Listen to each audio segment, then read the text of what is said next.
I'm Tim Drier. I'm with the Farm Service Agency. I'm the district director. I cover 13 counties here in the corner of northwest Missouri, from Rockport down to Platte City and over to Bethany and kind of everywhere in between. I've been with the agency for about 30 years now and been the district director for about 6 months. I want to talk to you about 5 different programs that our agency has to offer that can help producers that have been affected by floods. The first one we'll talk about it's called ARC-IC, Agricultural Risk Coverage Individual. It's part of this ARC PLC sign-up program. It's one of the 3 options with PLC or ARC County, the other 2. They do have to put in a plug here for the deadline. Our sign-up for these things is coming up March 16th. It only leaves us about 10 more business days to get signed up. So if you have interest in one of these programs, your county office needs to see you soon. So get in there as quickly as you can. What ARC-IC does is kind of a revenue-based program.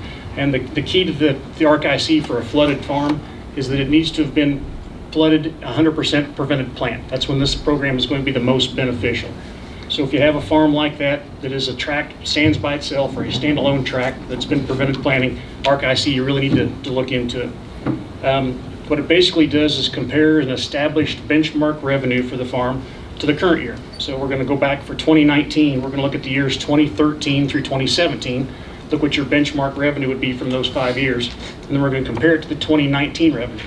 Well, 2019 on something that was prevented planted, the revenue is 0, right? So your benchmark compared to a prevented plant like that, your benchmark is going to be quite a bit higher than the revenue that you received off of it. What we'll need is your yields for the farm when you select ARC-IC, and then using those combined with the national marketing year price, will calculate your revenue benchmark and get or an average. And that guarantees compared to the 19 revenue, and then the revenue farm for that farm's, of course, if it's never planted, it's 0. So let me give you a quick example of it. If you had a farm with 100 acres of corn base, and we obtained your yields for your 13 to 17 year, what we do is we calculate those up, get a benchmark, and then we take that times 86% for the guarantee. Then based on those 5 years, let's say that your revenue is $600 an acre off that farm. 86% of that would be $516 an acre, so that would be your FSA guarantee. Then our maximum payment is 10% of that guarantee, or rounded to $52 an acre. So if we had a benchmark side set now, then we would compare that to the 19 revenue.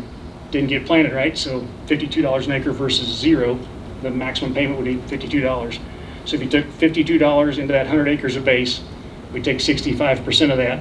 So 65 acres of base by $52 an acre would be a $3,380 payment.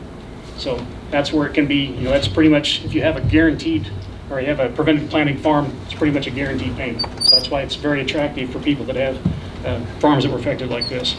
There's a catch to it, as like there is with everything. Those who choose the 2019 program are stuck with it for 20 as well.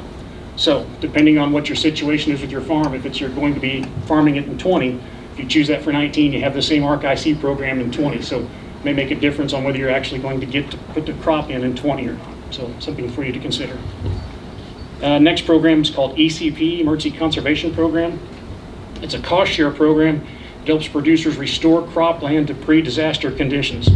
It's a cost share amount of 75%, so producers are still out 25% out of pocket. Offices in my district had lots of interest in this. I think we've had a little over 1,000 applications from Atchison County down to Platte County. I think Atchison had about 400, Polk County 350, and 100 each in Andrew, Buchanan, and Platte. Eligible cost share items include drainage ditch cleanout, sand removal, debris removal, and then some grading and shaping on scoured areas.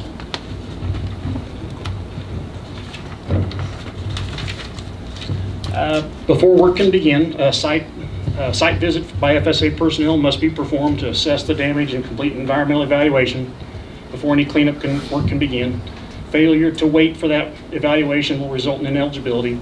And then following that assessment, producers could choose to go ahead and complete the cleanup work, even if the levees are not done yet. But if you do that, the levee's not repaired, you do it at your own risk. So if you would get flooded again, you wouldn't get a second chance. Next program is a little bit newer. It's the title's kind of the Wildfire and Hurricane Indemnity Program Plus. We call it WIP. WIP provides assistance on many different types of crops for producers who've suffered losses due to disaster events. The drought of 2018 for this, as well as the flood for 19, are both disaster events that could trigger WIP eligibility. WIP's kind of what we call a shallow loss program. It basically covers the gap between the crop insurance coverage that you have and your established WIP factor. That factor will vary depending on the coverage level a producer carries. So an example, let's say you cover a 70% RA policy on your farm. The WIP factor is 87.5%. So the payment would be on that 17.5% gap. That's kind of how it works. Even producers that aren't insured, there's still some WIP eligibility. Their factor's a little bit different. But if you do decide to take WIP and you weren't insured before, we're going to require you to carry it for the next couple of years afterwards.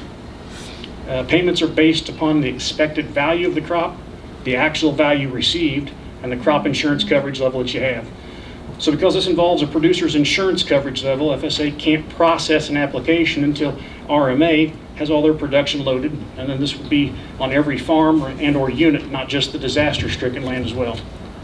Because of the ARC PLC sign up and the demand on the county offices, our national office has been waiting to publish all the WIP guidelines, update the software, and announce a sign-up date. However, that changed, as I was putting my notes together, that changed on Friday. We do know now that the sign-up date for WIP will start March 23rd.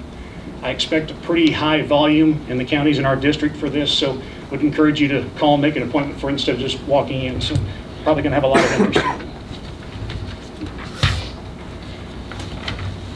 Next program option is called On-Farm Storage Loss Program. We've had quite a bit of interest in this in Atchison and Holt counties.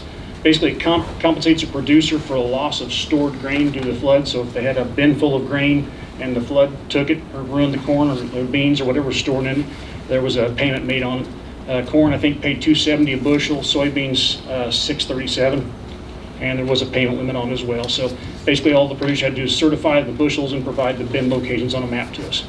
And then lastly is prevented planning for FSA offices. Basically every program that we have, we require a crop report to go along with it. And with that, and we have to have it, make sure that it's accurate and timely filed.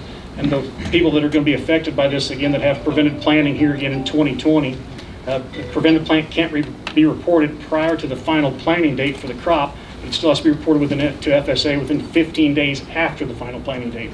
So for corn here in this area, you're looking at May 25th as the final planting date, and for soybeans, June 20th.